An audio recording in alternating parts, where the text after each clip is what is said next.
তো আজকের ভিডিওটা আমরা দেখব পেজের মধ্যে এটা সলিং কী পরিমাণ নির্ণয় করা হয় আর কি, এটা একটু আর কি দেখবো।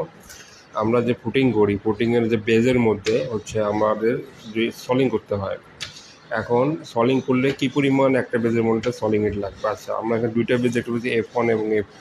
F1 বেজের সাইজ হচ্ছে 4 ফিট এবং F2 হচ্ছে 5 ফিট বাই 5 ফিট। এই দুইটা বেজ করলে আর কি এই মাপের অন্য কোনো যত বড় বেজে হোক বা যত ছোটো বেজে হোক, যে মাপেরই হচ্ছে বেজ হোক, আপনারা এই সলিংটা আশা করি বের করতে পারবেন। যাই হোক, এই F1 আমরা দেখতেছি, আগের দেখতে হবে কত স্কোয়ার ফিট। 4 ফিট কিন্তু 4 ফিটে 16 স্কোয়ার ফিট। হ্যাঁ, 16 স্কোয়ার ফিট। 16 স্কোয়ার ফিট আমরা জানি পার স্কোয়ার ফিটে 3টা করে ইট লাগে। পার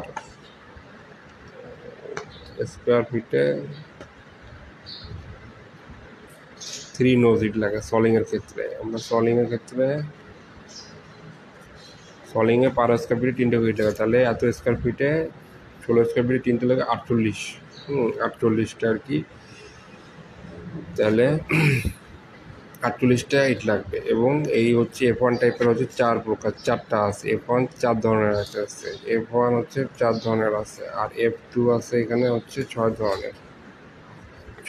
মানে F1 হচ্ছে 4 ধরনের ফুটিং আছে আর কি। তাহলে আমরা এটা 192 নোজ পাবো।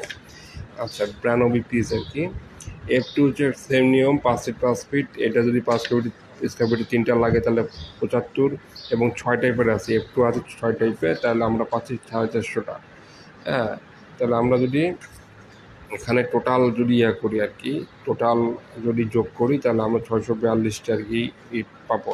এইভাবে যে কটা আছে, যে কটা বেজ আছে সবগুলোতে হচ্ছে সেমভাবে হচ্ছে ইট লাগবে আর কি। হ্যাঁ, তা আরেকটা হচ্ছে এখানে যেটা সলিংয়ের ক্ষেত্রে অবশ্যই বিভিন্ন ধরনের হচ্ছে সলিং আছে। সলিংয়ের ক্ষেত্রে অবশ্যই মাথায় রাখতে হবে যেন হচ্ছে সলিংয়ের যে যদি ফ্লো সলিং করা হয় সেক্ষেত্রে আমরা কিন্তু যদি হচ্ছে রড দিয়ে করি সেক্ষেত্রে ইটের মাঝে হচ্ছে ফাঁক রাখতে হবে। হ্যাঁ, তো বেজের ফুটিংয়ে বিভিন্ন ধরনের সলিং করা হয়। তো আমরা যদি এখানে হচ্ছে ফুটিংটা দেখি, সলিংয়ের ইয়েটা আমরা বুঝতে পারবো। একটা ফ্লোরে যদি আমরা সলিং করি, সাপোজ আমরা যদি এই ফ্লোরে সলিং করি, তাহলে ফ্লোরে সলিং করলে আমাদের হচ্ছে এইখানে হচ্ছে ইটগুলো যে করতে হবে। এখানে যদি সাপোজ একটা এরিয়া করলাম, হ্যাঁ,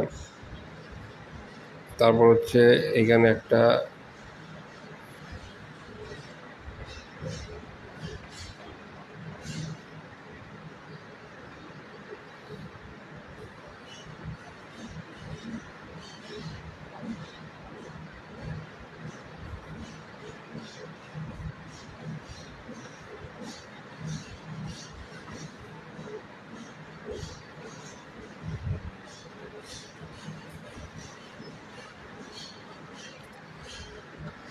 আচ্ছা,